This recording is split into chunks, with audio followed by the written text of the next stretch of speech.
And here is the video. Many people are confident that they know their soulmate or that they and their partner are soulmates. For the most part, they know it intuitively. I can say the same thing for my wife and I.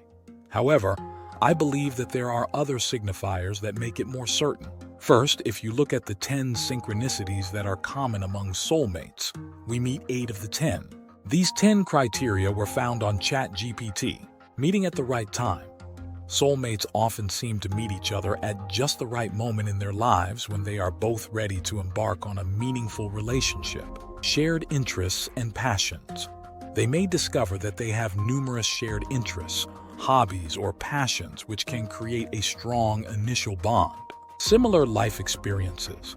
They may have gone through similar life experiences or challenges which allows them to understand and support each other on a deeper level. Mirroring each other.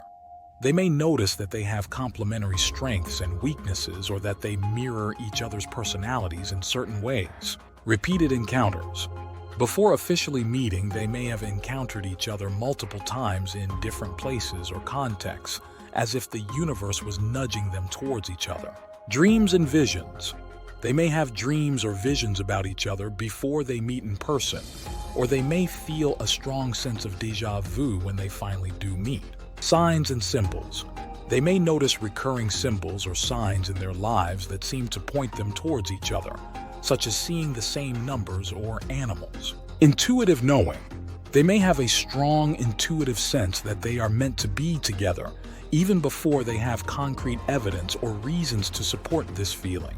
Divine timing. They may find that certain events or circumstances align perfectly to bring them together, reinforcing their belief in the idea of divine timing. Feeling of home. Being with each other feels like coming home, providing a sense of comfort, familiarity, and belonging that they may not have experienced with anyone else. We met at the right time. We shared interests and passions, similar life experiences. We mirror each other. There were signs and symbols, intuitive knowledge, divine timing, and we always felt at home together.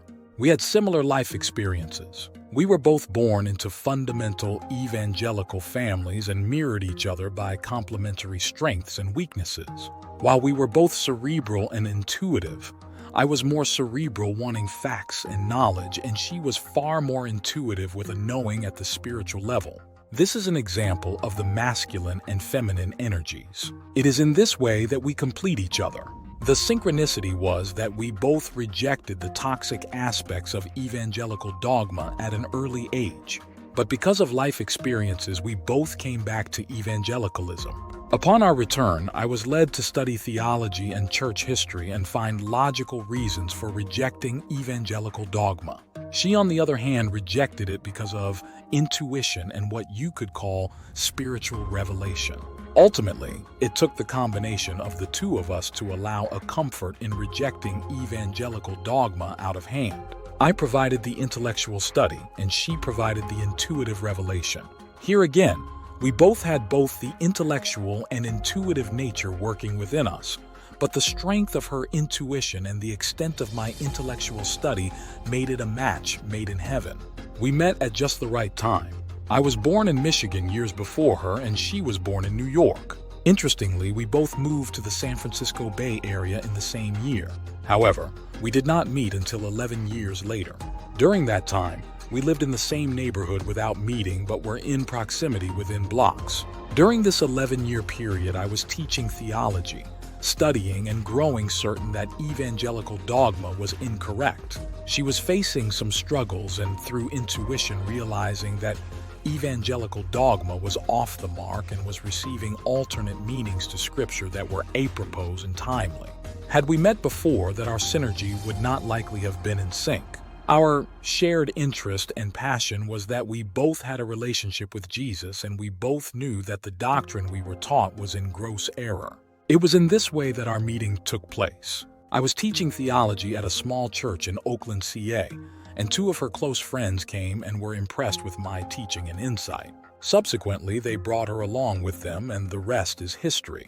However, the connection was not immediate except for the theological understandings. I was able to give biblical validation to what she was intuitively receiving through personal revelation. When we finally got together romantically as well, we embarked on a lifelong journey of questions, answers, and growth.